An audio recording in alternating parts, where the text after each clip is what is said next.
Good morning students. आज हम इस यूनिट में अभी हमने दो तरह के मूल्यांकन के बारे में आपसे बात की थी।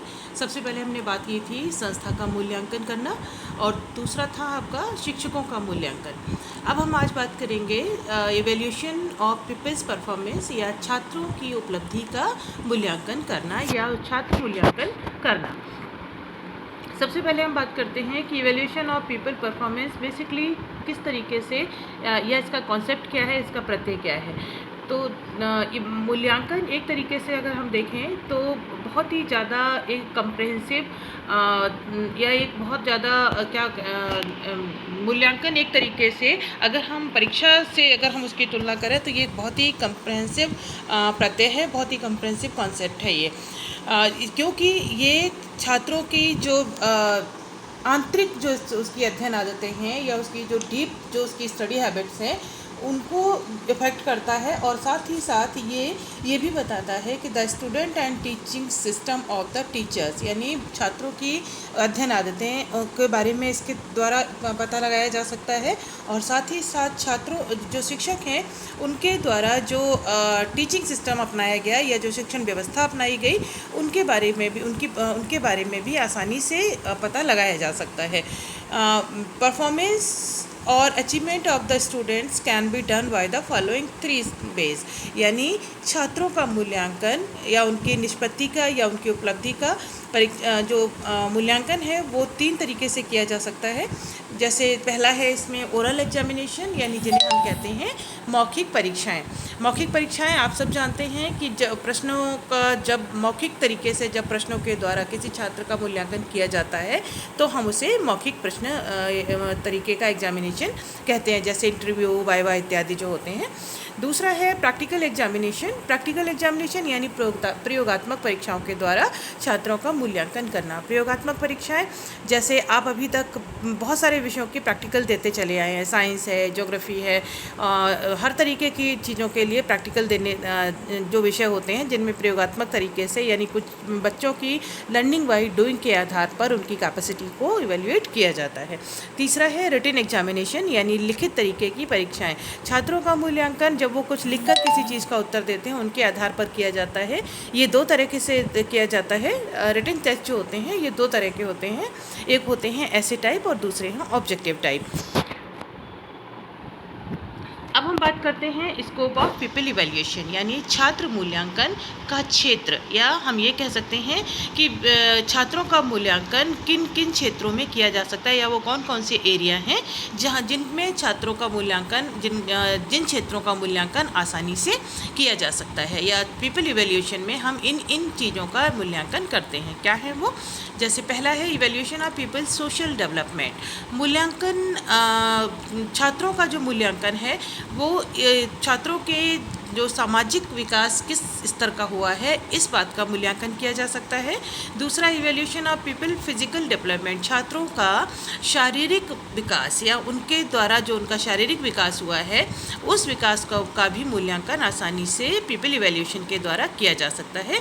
तीसरा evaluation of people's moral development, यानी छात्रों का नैतिक विकास किस स्तर का हुआ है इसका भी मूल्यांकन किया जा सकता है। Evaluation of various skills of student, छात्रों के अंदर विकसित होने वाले विभिन्न कौशल, उनके कौशलों का अध्ययन भी इसके भी छात्र मूल्यांकन के अंतर्गत ही आता है। Evaluation of the acquired knowledge of the subject given in the curriculum, पाठ्यक्रम में दिए गए विषयों के द्वारा छात्रों ने किस लेवल की किस स्तर का ज्ञान प्राप्त किया है उस पूरे प्राप्त किए हुए ज्ञान का इवैल्यूएशन भी आसानी से किया जा सकता है। अब हम बात करते हैं ऑब्जेक्टिव्स ऑफ पीपल इवैल्यूएशन, यानी छात्र मूल्यांकन के उद्देश्य क्या है, छात्रों का मूल्यांकन क्यों किया जाना चाहिए। इसके पीछे कई उद्देश्य हैं जिनको पूरा करने के लिए छात्र मूल्यांकन किया जाता है। पहला है the student and teacher get help in planning by the evaluation, मूल्यांकन का एक उद्देश्य है कि इसके द्वारा छात्र और शिक्षक दोनों को ही इस बात में सहायता मिलती है कि आगे की प्लानिंग कैसे की जाए। उसके द्वारा प्राप्त परिणामों से न सिर्फ बच्चों की परफॉर्मेंस पता चलती है, बल्कि टीचर की अपने टीचिंग मेथड्स और उनकी प्रक्रिया का भी आसानी से पता चल जाता है, जिससे जिसको शामिल करते हुए आसानी से उसकी आगे की प्लानिंग की जा सकती है। Evaluation is helpful is on progress. मूल्यांकन उनकी अपनी प्रगति में भी सहायता प्रदान करता है। यानी एक और उद्देश्य क्या है कि मूल्यांकन इसलिए भी किया जाता है ताकि वो छात्रों की अपनी प्रोग्रेस करने में उनको मदद कर सके या उनकी सहायता कर सके। Evaluation is essential to improve the criteria.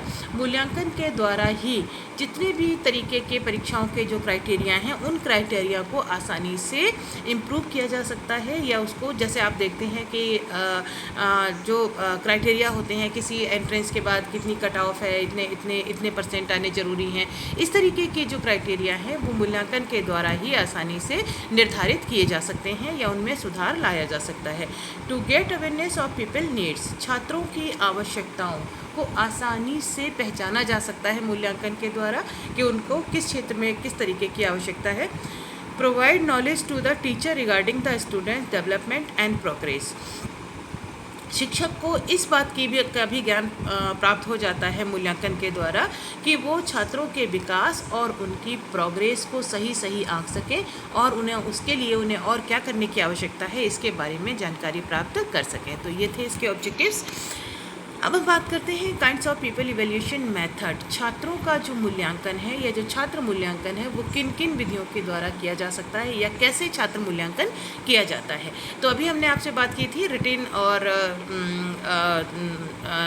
रिटिन test, objective type test और ओरल टेस्ट और प्रैक्टिकल टेस्ट, इस तरह से जो बात की थी उन्हीं को आगे यहाँ पर बात करते हैं कि छात्रों का मूल्यांकन जो निम्नलिखित मेथड के द्वारा किया जा सकता है। पहला है इसमें formative evaluation method. Formative evaluation method यानी छात्रों का मूल्यांकन रचनात्मक मूल्यांकन विधि द्वारा किया जाता है। रचनात्मक मूल्यांकन उस मूल्यांकन को कहते हैं जिनकी रचना शिक्षक स्वयं करता है, यानी शिक्षक के द्वारा तैयार किए गए प्रश्न पत्रों के माध्यम से छात्रों का मूल्यांकन करना, जैसे क्लास टेस्ट लेना, यूनिट टेस्ट लेना, इस तरीके के जो एग्ज़ाम हैं वो फॉर्मेटिव इवैल्यूएशन या रचनात्मक मूल्यांकन के अंतर्गत आते हैं। दूसरा है समेटिव इवैल्यूएशन। छात्रों का मूल्यांकन संकलनात्मक मूल्यांकन द्वारा भी किया जाता है। ये वो विधि है जो पूरे के पूरे सिलेबस को एक साथ छात्रों का मूल्यांकन करने के लिए प्रयोग में लाई जाती है। जैसे आपके ईयरली एग्ज़ाम्स होते हैं, बोर्ड एग्ज़ाम्स होते हैं, फाइनल एग्ज़ाम्स होते हैं, वो इस कैटेगरी में आते हैं। क्राइटेरियन रेफरेंस टेस्ट, इन्हें हम कहते हैं मानदंड संदर्भित परीक्षण। इनके यानी मानदंड स्थापित करके या मानदंड रेफरेंस टेस्ट को प्रयोग में ला करके भी छात्रों का मूल्यांकन किया जा सकता है। नॉर्म्स रेफरेंस टेस्ट मेथड यानी मानक जो संदर्भित जो टेस्ट होते हैं उनके आधार पर भी छात्रों का मूल्यांकन किया जा सकता है। और continuous and comprehensive evaluation method यानी निरंतर और सतत मूल्यांकन विधि के द्वारा भी छात्रों का मूल्यांकन, निरंतर और सतत मूल्यांकन यानी कक्षा में प्रवेश लेने से लेकर के छात्र जब तक किसी दूसरे क्लास में प्रमोट होता है तब तक बीच बीच में उसकी प्रोग्रेस का, चाहे वो रिटिन हो, चाहे वो ओरल हो, चाहे वो एक्टिविटी के थ्रू हो, चाहे वो को करिकुलर एक्टिविटीज़ के थ्रू हो, इस तरीके से दिए जाने वाली जो मूल्यांकन व्यवस्था है उसे निरंतर और सतत मूल्यांकन कहते हैं। तो ये भी एक तरीका है जिससे छात्रों का मूल्यांकन आसानी से किया जा सकता है। अभी हम जो बात कर रहे थे कि इतनी तरह की विधियां हैं जिनमें से छात्र मूल्यांकन किया जा सकता है। फॉर्मेटिव इवैल्यूएशन, समेटिव इवैल्यूएशन और कंटिन्यूअस एंड कंप्रेहेंसिव इवैल्यूएशन के बारे में हम आपसे बात कर चुके हैं। अब हम जो नेक्स्ट डिस्कस करेंगे वो आपका होगा क्राइटेरियन रेफरेंस टेस्ट और नॉन रेफरेंस टेस्ट क्या होते हैं और उन दोनों में क्या फ़र्क होता है, पीपल इवैल्यूएशन में इन दोनों का क्या महत्व है, इसके बारे में हम नेक्स्ट क्लास में आपसे बात करेंगे। Thank you, have a nice day.